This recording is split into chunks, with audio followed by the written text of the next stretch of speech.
Amplias capas de fuego iluminaban muchas partes del Vesubio. Su luz y su brillo eran más vívidos por la oscuridad de la noche. Era de día en cualquier parte del mundo, pero allí la oscuridad era más oscura y espesa que cualquier otra noche. Plinio el Joven. Yo soy Luis Fernando Rodríguez Gómez, residente de segundo año de Medicina de Emergencias, y hoy vamos a tratar el caso Armero.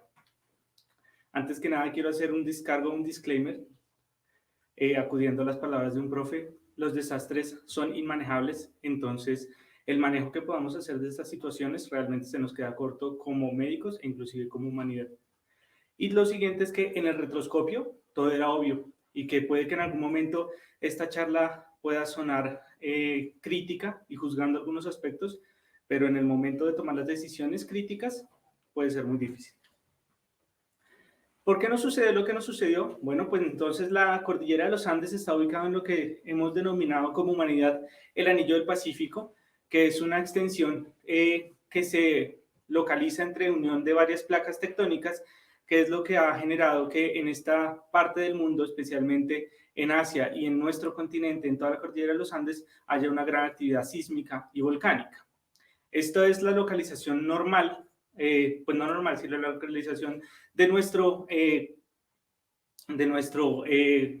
nevado del Ruiz, que fue el causante de esta situación. Digamos que la localización del nevado es particular en el sentido en que se localiza en tres departamentos o en relación a tres departamentos, el departamento de Caldas, el departamento de Tolima y también el departamento de Cundinamarca. Esto en vecindad muy cercana al río, al río Magdalena, que es el que va finalmente a recibir todos los detritos que emana el volcán o el nevado, incluyendo las cuencas hídricas que drenan allí. Esto fue un recorderis histórico, un recuento de lo que sucedió en las siguientes dos, en las anteriores dos lahares que se presentaron por el volcán en 1595 y en 1845, según reconstrucciones que se tienen de los textos de la época. Como nos podemos dar cuenta, tanto en 1555 como en 1845, la localización de Armero fue exactamente la misma, que antes era una capitanía, y pues aparentemente no aprendimos mucho de la situación, porque en ambas situaciones hubo inundaciones que, si se comparara la localización y la extensión, fueron inclusive mucho mayores a las que se presentó en 1985. Este, para los que no lo conocen, es nuestro hermoso nevado. Y bueno, ¿cuánto nos costó? Realmente la cifra es muy alta, pero se estima que fueron 21.015 muertos, de los cuales 4.470 fueron heridos, y esto representó más o menos la pérdida del 70% de la población de Armero, el 60% de la vida silvestre que circundaba a la población, generando un aislamiento total que logró una destrucción de hasta 5.000 casas y provocó que más de 7.700 personas se quedaran sin hogar. Hubo destrucción de 50 escuelas, tanto urbanas como en zonas rurales, de 2 hospitales, de 58 fábricas y de 343 locales. Esto representando un 7.7 billones de dólares, que fue el 20% del Producto Interno Bruto de 1984, y que esto teniendo en cuenta que en esa zona especialmente había una gran producción tanto de café como de arroz como de sorgo, que eran lo que más producía y que representaban casi el 30% de la producción de esos productos a nivel nacional. Por esto el Producto Interno se vio tan afectado. Pero bueno, entonces, ¿qué fue lo que pasó antes? Un año antes hay unos autores que hacen un análisis de lo que sucedió. El autor es un vulcanólogo de apellido Boyd, a quien voy a citar a lo largo de la charla. Entonces, durante el año antes hubo una gran preocupación una preocupación que fue crecientemente aumentando del riesgo. También se generó algo de escepticismo. Finalmente se fue cerrando la brecha en ese escepticismo para finalmente afrontarnos al desastre que se presentó. Entonces, los primeros sismos se presentan en noviembre de 1984 con cantidades de severidad entre 3 y 4 puntos en la escala de Richter. En diciembre de 1984 se presentan las primeras fumarolas y terremotos en esa zona. Y es por eso que, ya pasada la Navidad, en enero de 1985, la Central Hidroeléctrica de Caldas realiza una primera visita, y las primeras publicaciones de estas visitas y de estos hallazgos se publican en el periódico La Patria, que es un periódico local de Manizales, en donde se hablaba de la actividad volcánica. Sin embargo, en Ingeominas en ese momento, lo que ahora se denomina el Sistema Geológico Colombiano, dijo que esta actividad podría ser normal. Sin embargo, un tiempo después se publica un informe de la UNESCO en donde dice, perdón, pero no se está haciendo nada al respecto, ¿qué vamos a hacer? Entonces, esto despierta la curiosidad y la preocupación del gobierno de Caldas, quien hace una solicitud de sismógrafos a los Estados Unidos, al Servicio Geológico de los Estados Unidos, y es así entonces que se importan esos sismógrafos y llegan 4 sismógrafos que se encuentran operativos para julio de 1985. Tengamos en cuenta que hasta ahora estas son acciones de carácter regional y que no se han hecho nada a carácter nacional.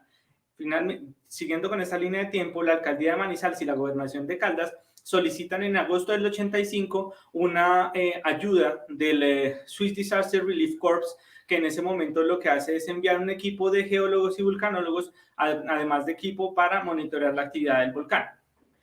En septiembre 6 es cuando realmente se inicia actividad sísmica representativa,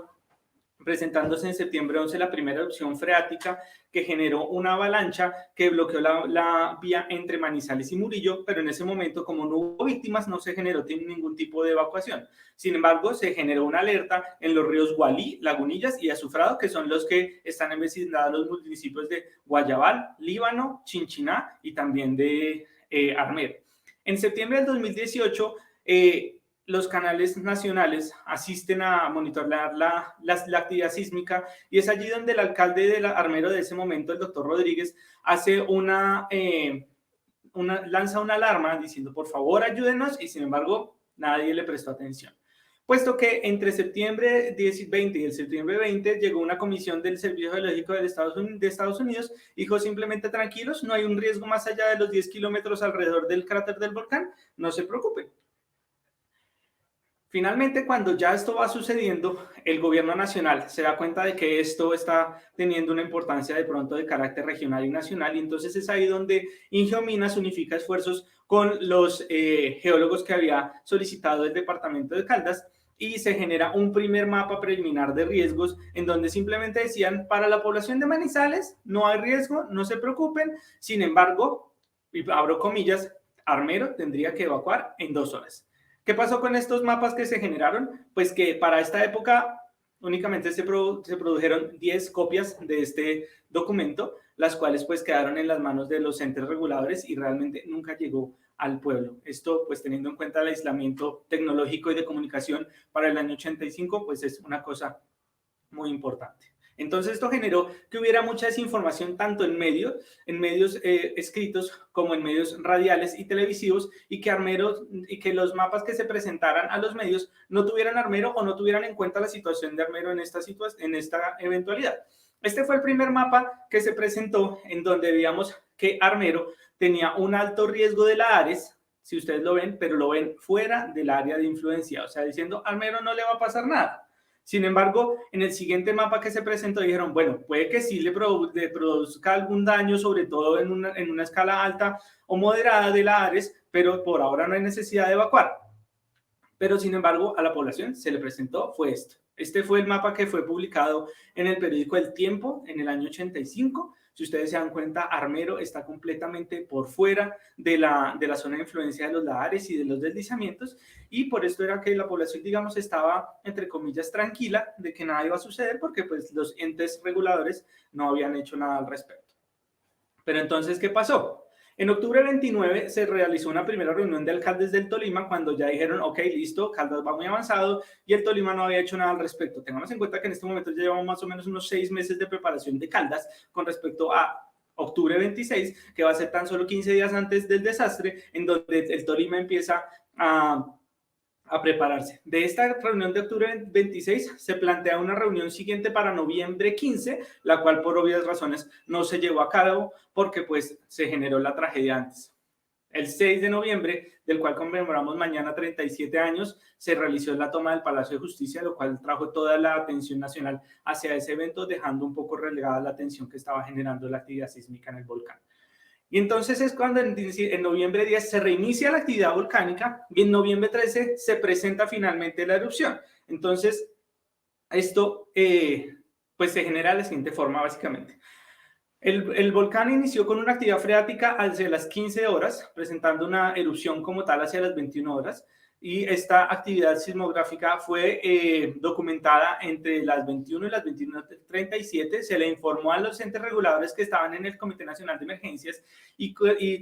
digamos, irónicamente, todo el Comité Regional de Emergencias del Tolima estaba en una reunión en ese mismo día entre 5 y 7:30 de la noche y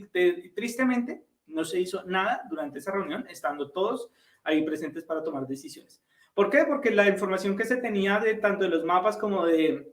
los geólogos era que no había que evacuar, que todo era una condición normal hacia las 4 de la tarde y hacia las 21:45 se preguntaron, ¿hay que evacuar? Pero sin embargo, como ustedes ven, pues es una comunicación que en círculos blancos representa una comunicación que fue anómala y que no se pudo realizar adecuadamente. Y que entonces esto realmente no llega a las autoridades locales de Armero para identificar el riesgo y que hacia las 18 horas y hasta las 23 horas, inclusive con la ayuda del párroco municipal, simplemente se dijo, tranquilos, tengan la calma, se rezó el rosario a las 6 de la tarde, como era normal, se transmitió por Radio Armero, que era una estación aliada de RCN Radio en ese momento, en donde se dio un parte de tranquilidad al público, y hacia las 21 horas se emite desde también la radio pública otro anuncio simplemente diciendo todos en calma, no hay nada que actuar al respecto. Entonces, hacia las 15 horas, como les digo, se presenta la erupción, después hacia las 21 horas se presenta la erupción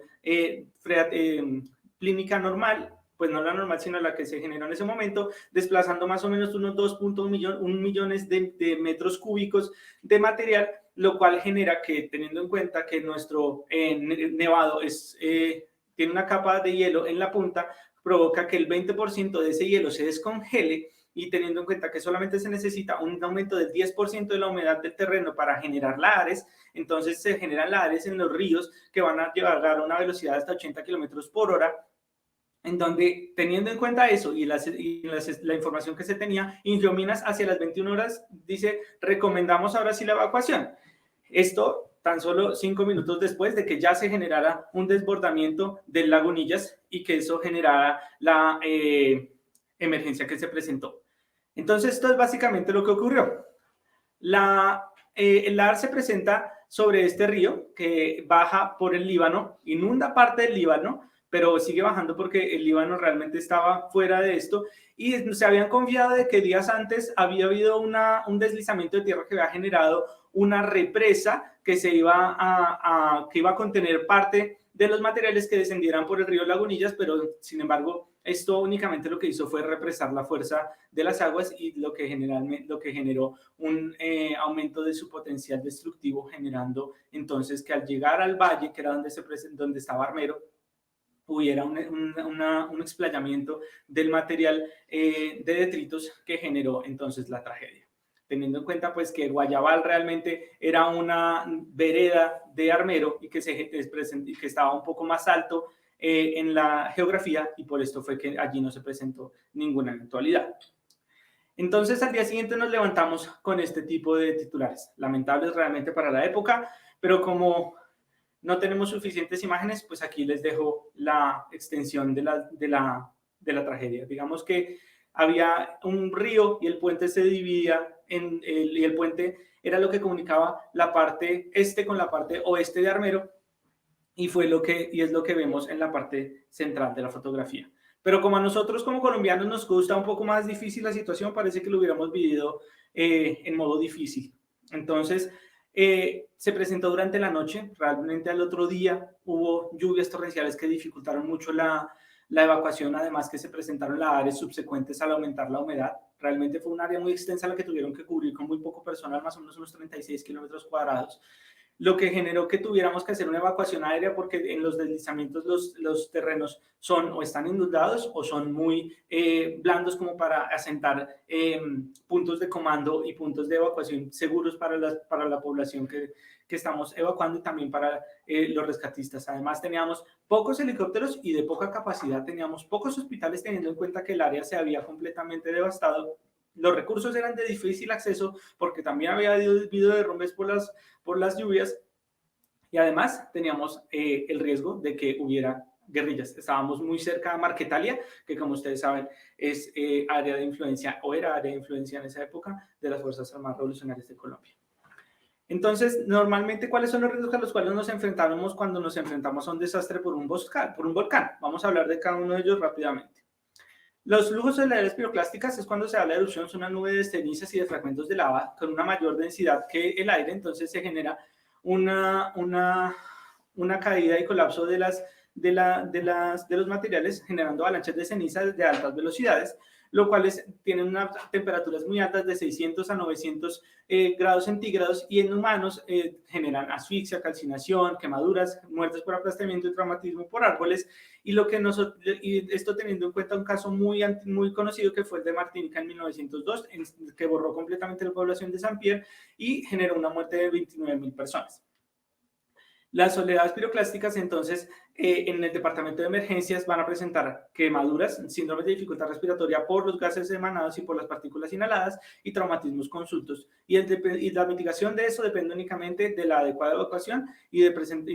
tener refugios seguros para las personas. Y esto representa el 60% de las muertes en Latinoamérica. Los lahares entonces son detritos volcánicos que se juntan con agua, que fueron los causantes de las situaciones en el evento de Armero y que van a gran velocidad y que cuando llegan a las planicies disminuyen la velocidad y causan las destrucciones que ya vimos en las fotos anteriores. La mitigación de esto entonces es tener básicamente sistemas de prevención, cables de disparo, sismógrafos, pluviómetros, puestos de vigilancia y reducir la construcción de represas, porque como ya vimos, esto únicamente va a represar el agua y lo que va a hacer es que se aumente el volumen destructivo de estos lahares. En el departamento de emergencias podríamos esperar traumatismos contusos y abiertos y choques hipovolémicos, al igual que vías contaminadas que van a presentar gangrena. Los lahares entonces en Armero fueron el causante del 69.3% de laceraciones, 41% de traumas penetrantes, 37.4% de fracturas y las lesiones oculares se presentaron hasta un 32.6%. Los tsunamis digamos que no son de importancia tanto en esta situación en nuestro país, teniendo en cuenta que estamos en el área continental, pero pueden presentar olas de hasta 800 kilómetros por hora y los sistemas de mitigación son sistemas de alerta temprana como los que ya se tienen en el Océano Pacífico, Índico y en el Mar Mediterráneo. Y en el departamento de emergencia, pues esperaríamos lo usual de cualquier catástrofe, enfermedades infecciosas, epidemias, al igual que el ahogamiento y los traumas contusos y abiertos. En cuanto a las avalanchas, las mitigaciones son la creación de mapas de zona de riesgo que sean acertados a las situaciones y evitar así el desarrollo de proyectos urbanísticos y de turismo. Y en el departamento de emergencias esperaríamos una gran cantidad de traumatismos cerrados. En cuanto a los TEFRA, que son rocas eyectadas por explosiones volcánicas que pueden tener tamaños entre los 2 milímetros y el metro de diámetro, entonces la mitigación de estos riesgos es tener mapeo y cierre de zonas donde se puedan presentar, tener refugios de concreto y evacuar de las personas que están en riesgo, sobre todo niños y ancianos. Y en el departamento de emergencias, pues los traumas, las quemaduras y la dificultad respiratoria es lo que más se presenta.